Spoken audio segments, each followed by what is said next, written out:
A live look outside at the Loveland ski area where your traffic right there along I-70 not looking bad, but I'm sure as people are waking up, they're going to be hitting the slopes this morning. Good morning. I'm Brianna Fernandez. Thank you for joining us on this Saturday morning. Let's send things over to Keely Chalmers because Keely, it is going to be a perfect day, especially for those folks that are probably taking I-70 this morning. Yeah, the drive is smooth this morning. We are dry. I know a lot of folks heading up to the high country for a little skiing, making some turns today. And yeah, no problem getting up there. Of course, you got to deal with the traffic as the morning goes on. But other than that, we are looking nice for a drive up to the mountains. 26 degrees at DIA, winds out of the southeast, 11 miles per hour. Factor in the wind chill, feels like it's 16. So we're out of the single digits for the wind chill. That's good news. We've got lots of sunshine that's going to help warm us up into the 40s by about 11 o'clock. We'll be in the mid to upper 40s by 3 o'clock. That's about when we'll reach our high, our forecast high right around 47 degrees. We are clear. We got high pressure building in. We got some dry northwesterly flow. And so the only thing we really have to deal with, some windy conditions in the foothills and those higher peaks, as well as a few clouds tonight. Current temperature is mainly in the 20s across the plains. We are still chilly up in the high country in some areas. Check it out. The Gunnison Valley, minus 19. That valley of very, very cold air, really slow to warm up. Minus 8 in Kremling, another valley.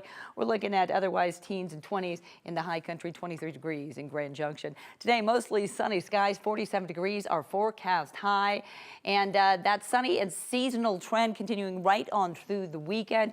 Windy in the foothills. It's going to be breezy and went down to, winds gusting up to 50 plus miles per hour this morning and tomorrow once again. So expect that again in the foothills and the higher peaks, not really impacting the plains. And we are in store for a warm week ahead. We're talking about one day getting close, kind of, a few degrees off, but close to 60 degrees. We'll talk about which day that will be coming up in your complete forecast in just a bit. New this morning, a suspect is out of the hospital and in police custody in Fort Collins after a road rage incident ended in a crash. Fort Collins police say they got a call from someone around 11:30 last night saying they were being followed by a man in a pickup truck.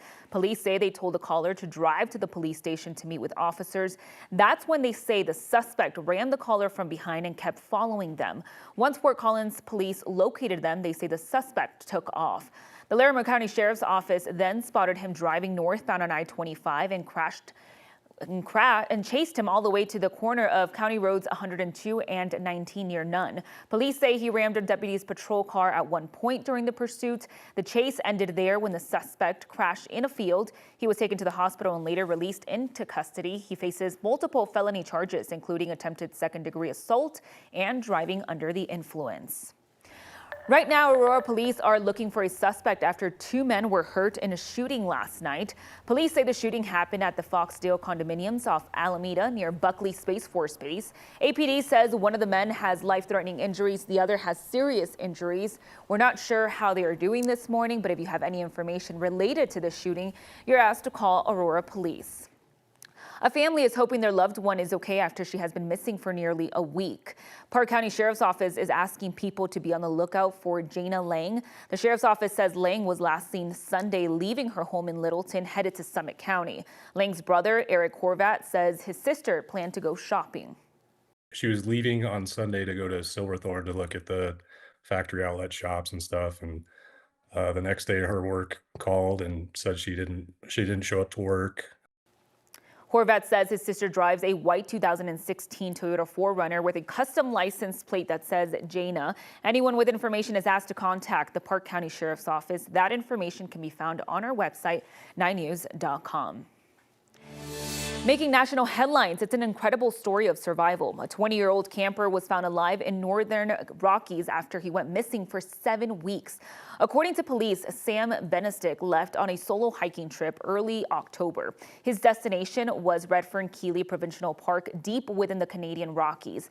This time of year, the weather is unpredictable and temperatures often plummet below zero, and the wild terrain is home to dangerous predators like black bears, grizzlies, as well as wolves. But he never showed up after he was supposed to return October 17th.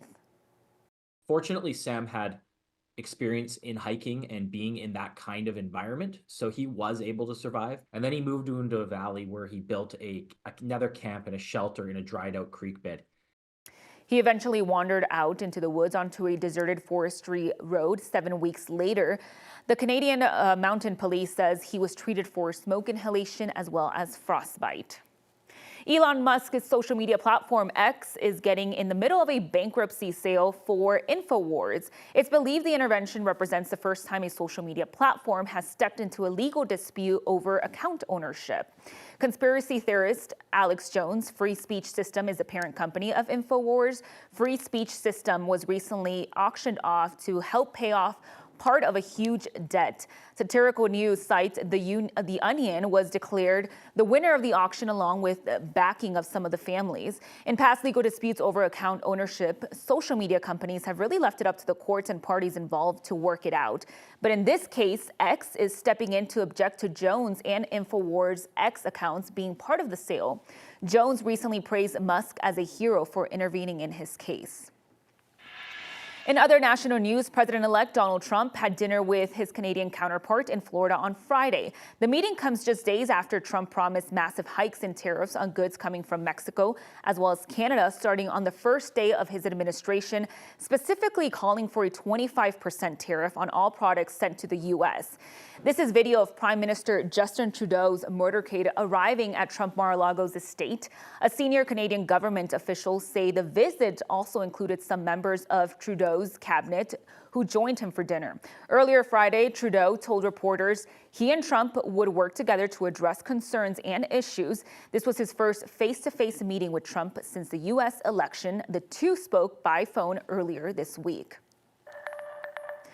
Around the world, Britain is a step closer to allowing legalized assisted dying after after a bill passed a key vote in Parliament, that happened on Friday. So Britain's Parliament voted in favor of the Terminally Ill Adults End of Life bill by a vote of 330 to 275. Under the bill, mentally competent terminally ill adults in England and Wales who are assessed by doctors to have 6 months or less to live would be allowed the right to choose to end their lives with medical help. Those in favor of the bill say is about shortening the suffering of those who are terminally ill and giving them more control over their lives. But opponents say vulnerable ill people may feel like they should end their lives for fear of being a burden to their families and society rather than for their own well-being. The Notre Dame Cathedral is set to reopen to the public next month after a 5-year restoration. French President Emmanuel Macron and First Lady Brigitte Macron visited the cathedral on Friday for their first tour of the rebuilt cathedral. A massive fire consumed the 800-year-old building on April 15th back in 2019. Now it has been rebuilt using traditional methods, and its iconic stained glass, window statues, as well as furnishings have been returned to their former glory. Our 9 Cares Colorado Shares drive is going on right now through Tuesday, December 10th. We're working with local food banks to raise money for people who are facing food insecurity. You can scan this QR code to get to our donation page. You can also donate when you're checking out at King Soopers. The donation page has all the information and is also available on 9news.com/9cares.